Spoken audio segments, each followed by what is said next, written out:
Selamat malam, saya Rajfir. Sini akan mempresentasikan implementasi impersonation attack dari kelompok 2. Jadi sebelumnya saya akan menjelaskan pendahuluan pada sistem kriptografi kunci publik. Sampai akhir tahun 1970 hanya ada sistem kriptografi simetri, karena sistem kriptografi simetri menggunakan kunci yang sama untuk enkripsi dan deskripsi. Maka hal ini mengimplikasikan dua pihak yang berkomunikasi saling mempercayai. Kedua pihak harus saling menjaga kerahasiaan kunci, atau yang sering disebut juga secret key. Pada sistem kriptografi kunci publik, kunci kriptografi dibuat sepasang. Satu kunci untuk enkripsi dan satu kunci untuk deskripsi.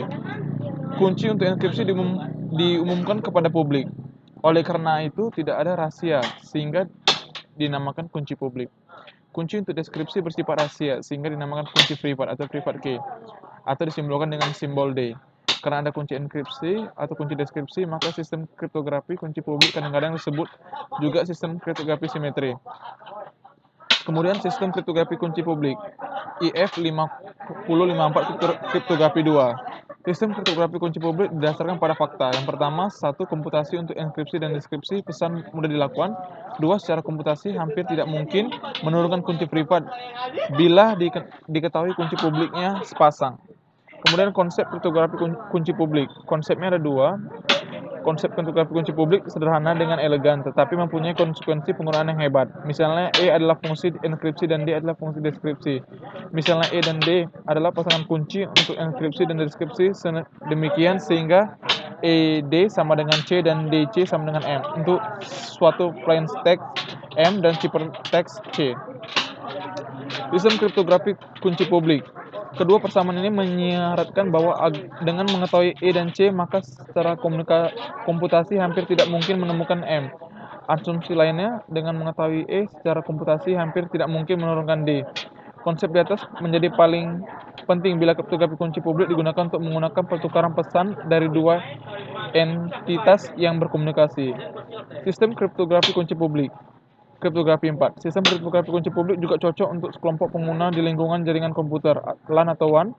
Setiap pengguna jaringan mempunyai pasangan kunci publik dan kunci privat yang bersesuaian. Kunci publik karena tidak rahasia, hanya bisa disimpan di dalam basis data, kunci, yang dapat diakses oleh pengguna lain. Jika ada pengguna yang hendak berkirim pesan ke pengguna lain, maka ia akan perlu mengetahui kunci publiknya. Penerima pesan melalui basis data kunci ini lalu menggunakannya untuk mengenkripsi pesan. Hanya penerimaan pesan yang berhak dapat mendeskripsi pesan karena ia mempunyai kunci privat. Sistem kriptografi kunci publik. Dengan sistem kriptografi kunci publik tidak diperlukan pengiriman kunci privat melalui saluran komunikasi khusus sebagaimana pada sistem kriptografi simetri. Meskipun kunci publik diumumkan ke setiap orang di dalam kelompok, namun kunci publik perlu dilindungi agar terjamin mutunya. Kriptografi simetri dan kriptografi asimetri. Kelebihan kriptografi simetri. Algoritma simetri dirancang sehingga proses enkripsi dan deskripsi membutuhkan waktu yang singkat. Ukuran kunci simetri relatif lebih pendek. Yang ketiga, algoritma kunci simetri dapat digunakan untuk membangkitkan bilangan acak. Algoritma kriptografi simetri dapat disusun untuk menghasilkan ciphertext yang lebih kuat. Kelemahannya, kriptografi kunci simetri. Kunci simetri harus dikirim melalui saluran yang aman. Kunci entitas yang berkomunikasi menjaga kerahasiaan kunci ini. Kunci harus sering diubah, mungkin pada setiap sesi berkomunikasi. Sistem kriptografi kunci publik. Kelebihan kriptografi kunci publik. 1. Hanya kunci privat yang perlu dijaga kerahasiaannya oleh setiap entitas yang berkomunikasi. Tidak ada kebutuhan mengirim kunci privat sebagaimana sistem simetri. Yang kedua, pasangan kunci publik atau kunci privat tidak perlu diubah, bahkan dalam periode waktu yang panjang. Kelemahannya, enkripsi dan deskripsi pada umumnya lebih lambat. Ukuran ciphertext lebih besar daripada plain text. Sistem kriptografi kunci publik. Kriptografi 7. Enkripsi dan deskripsi, dia ada 3 kunci publik yang menjadi 3 kategori. Yang pertama, enkripsi deskripsi. Yang kedua, digital signature algoritma kriptografi kunci publik. Dan yang ketiga, pertukaran kunci.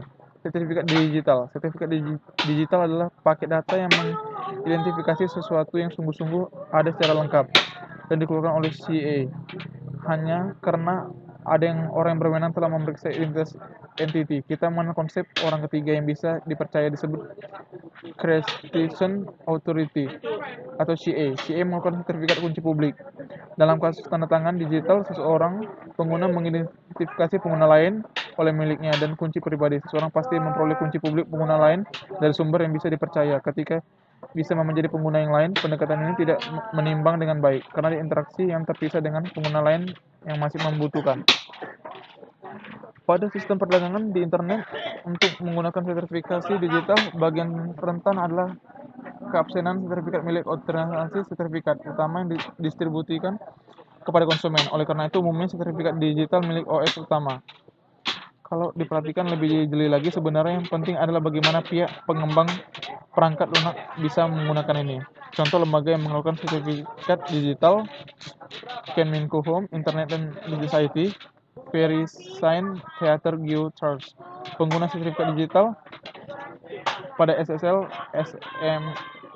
IME, SET, dan IPC. Keamanan standarnya sebagai besar protokol banyak digunakan untuk komunikasi elektronik digital mengandalkan digital certificate, antara lain SSL, yang kedua S/MIE, MIME, yang ketiga SET, yang keempat Internet Protocol Standard atau IPsec. Digital Signature. Apa itu digital signature? Digital signature adalah satu teknologi yang digunakan untuk meningkatkan keamanan jaringan. Digital signature memiliki fungsi sebagai penanda pada data yang memastikan bahwa data tersebut adalah data yang sebenarnya atau tidak akan pernah berubah. Dengan begitu, digital signature dapat memenuhi setidaknya ada dua syarat keamanan jaringan, yaitu authenticity dan non-repudiation. Cara kerja digital signature adalah memanfaatkan dua buah kunci, yaitu kunci publik dan kunci privat. Kunci publik digunakan untuk menginskripsi data, sedangkan kunci privat digunakan untuk mendeskripsi data. Pertama, dokumen dihash dan menghasilkan message diges, kemudian diges dienkripsi oleh kunci publik menggunakan digital signature. Oke, terima kasih atas perhatiannya kepada Bapak. Saya ucapkan terima kasih. Semoga video ini bisa menjadi bermanfaat untuk yang lainnya. Salam, saya Rizky.